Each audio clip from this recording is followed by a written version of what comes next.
Assalamualaikum warahmatullahi wabarakatuh. Bismillah, alhamdulillah, wassalatu wassalamu ala rasulillah, wa ala alihi wa sahbihi wa mawalah. Allahumma sholli ala Sayyidina Muhammad wa ala ali Sayyidina Muhammad.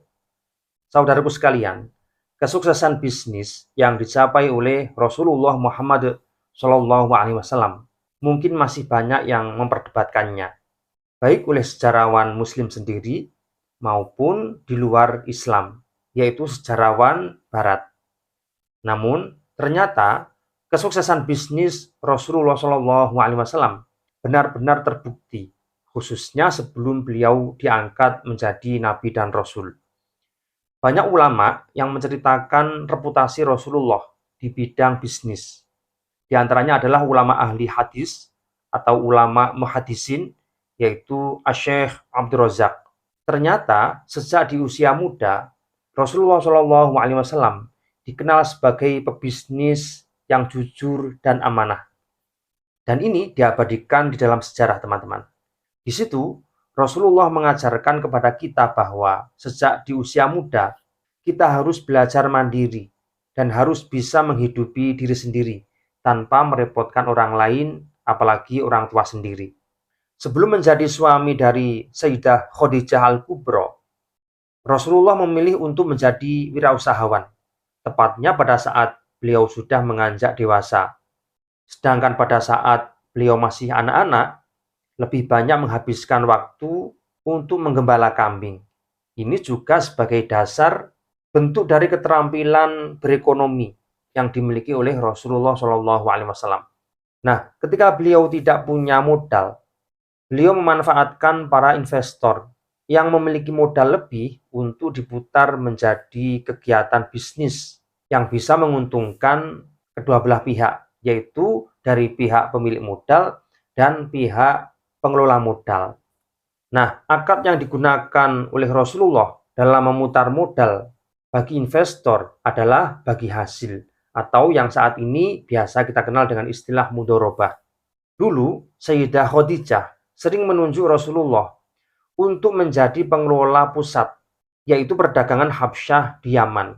Sehingga dari kerjasama inilah, baik pengelola modal, yaitu Rasulullah sendiri, maupun pemilik modal, sama-sama diuntungkan dengan keuntungan besar.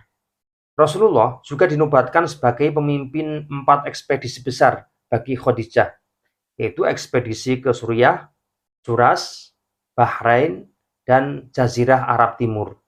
Gelar Al-Amin atau As-Siddiq, yang artinya jujur dan bisa dipercaya, sangat melekat sekali dalam diri Rasulullah sejak kecil, teman-teman.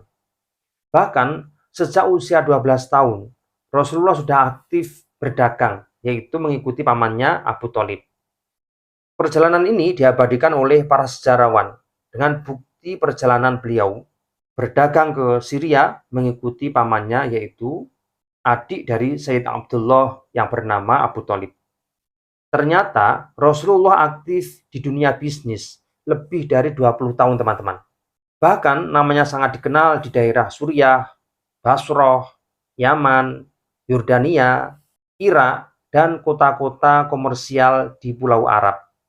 Dijelaskan dalam Sirah Halabiyah bahwa Rasulullah menjalankan bisnisnya yang bekerja sama dengan Khadijah sebanyak 4 kali. 2 diantaranya yaitu ke Ethiopia dan 2 lagi ke Juras dan ke Yaman dengan ditemani Maisarah. Maisarah ini adalah asisten bagi Khadijah. Sedangkan Rasulullah ini bukan pegawai Khadijah, tapi orang yang bekerja sama dengan Khadijah. Kemudian beliau juga menjalankan bisnisnya bersama Khadijah untuk yang kelima kalinya, yaitu ke Syria. Dan di samping itu juga, Rasulullah berkunjung atas nama pribadi ke Bahrain dan Abyssinia. Bahkan, sejarah telah mengabadikan perjalanan bisnis Rasulullah setelah menikah dengan Khadijah. Yang pertama, yaitu ke Yaman, kemudian yang kedua ke Najd, dan yang ketiga ke Najron. Ini setelah beliau menikah dengan Sayyidah Khadijah. Nah, sewaktu ada di Makkah pada musim haji, Rasulullah juga ikut terlibat aktif dalam aktivitas dagang.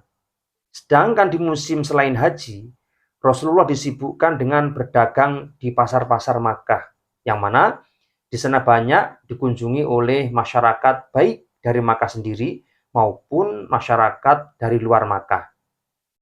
Sehingga kesuksesan di bidang bisnis yang dicapai oleh Rasulullah SAW sangat tidak diragukan, teman-teman. Ini dibuktikan pada saat Rasulullah menikah dengan Sayyidah Khadijah. Selain dibantu oleh paman-pamannya, Rasulullah juga memiliki harta untuk meminang Sayyidah Khadijah, yaitu dengan mahar ratusan unta seperti itu. Ini menunjukkan bahwa bisnis yang dijalani oleh Rasulullah berhasil. Nah, lalu seperti apa rahasia kesuksesan Rasulullah di bidang bisnis? Ternyata banyak strategi yang telah dijalankan oleh Rasulullah dalam dunia bisnis. Dan ini bisa kita jalankan, bisa kita tiru sebagai itba atau mengikuti ajaran Rasulullah Shallallahu Alaihi Wasallam. Nah, yang pertama yang dilakukan oleh Rasulullah yaitu berprinsip pada jujur dan adil. Dengan sifat inilah, para pembeli sangat percaya dengan beliau, sehingga para konsumen tidak segan untuk membeli dagangannya. Dan perlu diketahui bahwa bisnis tidak semata-mata hanya mencari nafkah, hanya mencari harta benda, akan tetapi juga membangun relasi dan reputasi, teman-teman. Nama baik kita itu harus selalu kita jaga dalam dunia bisnis. Sehingga selain jaringan kita menjadi luas, kepercayaan dari seluruh pihak merupakan peluang besar bagi datangnya rezeki kita. Nah, ini yang diajarkan oleh Rasulullah SAW.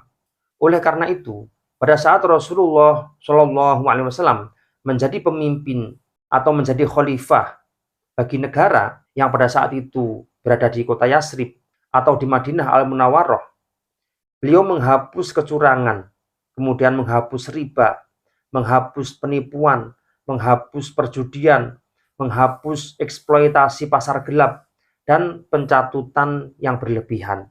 Karena landasan yang diajarkan oleh Rasulullah adalah kejujuran dan adil.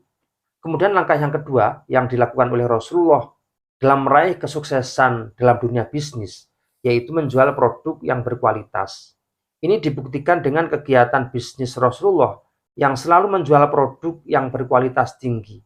Jika terpaksa menemukan cacat atau kekurangan dalam barang yang dijual, beliau tidak menutupi, justru memberitahukan kepada konsumen atau pembeli bahwa barang tersebut ada cacat. Jika mau silahkan dibeli, dan jika tidak mau silahkan ditinggalkan atau dibeli dengan harga yang lebih murah. Kemudian langkah berikutnya, yang ketiga yang dilakukan oleh Rasulullah yaitu berbisnis dengan cinta, yaitu melakukan perniagaan dengan sukarela, atau dalam istilah fikih disebut dengan tarawudin, saling rela antara pembeli dan penjual. Di situ tidak ada paksaan dari kedua belah pihak, baik dari pihak penjual maupun dari pihak pembeli. Bisnis dengan cinta akan membuat kedua belah pihak saling menghargai. Oleh karena itu, hubungan antara konsumen dan penjual ini akan selalu harmonis, teman-teman. Kemudian langkah yang keempat yang dilakukan oleh Rasulullah yaitu menekankan pada sinergi, yaitu menjaga orang lain bersama-sama dalam kemajuan perusahaan. Di sini muncul kesadaran bahwa siapapun tidak bisa melakukan semuanya secara mandiri, secara individual.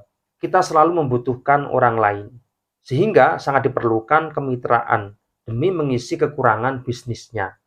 Oleh karena itu, seorang pembisnis tidak boleh memiliki sifat egoisme, yaitu ingin menang sendiri dan mengalahkan orang lain. Yang tepat yaitu membangun sinergi antara satu dengan yang lain, supaya bertahan lama dan langgeng.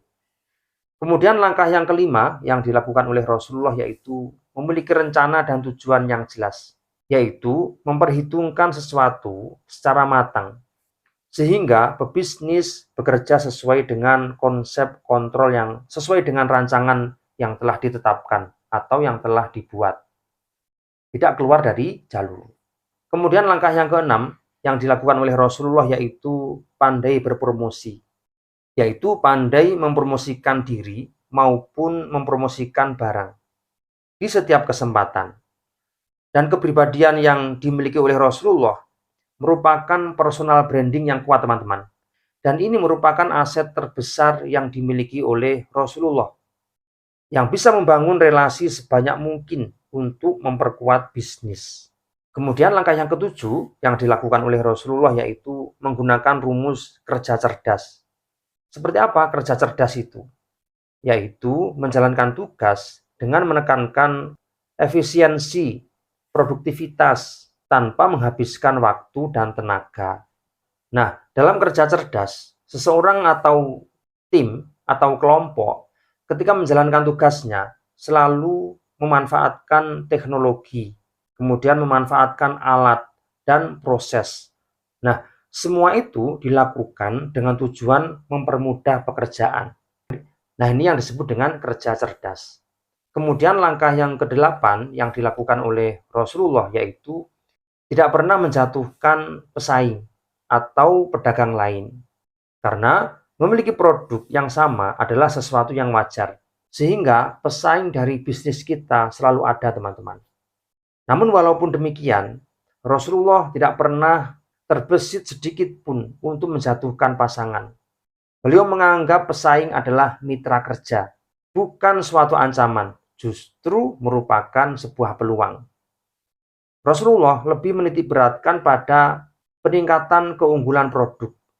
Dengan begitu, hubungan sesama pebisnis selalu terjaga dan tidak akan pernah retak. Saudaraku sekalian, ilmu bisnis yang telah diajarkan dan dicontohkan oleh Rasulullah ini harus kita ikuti.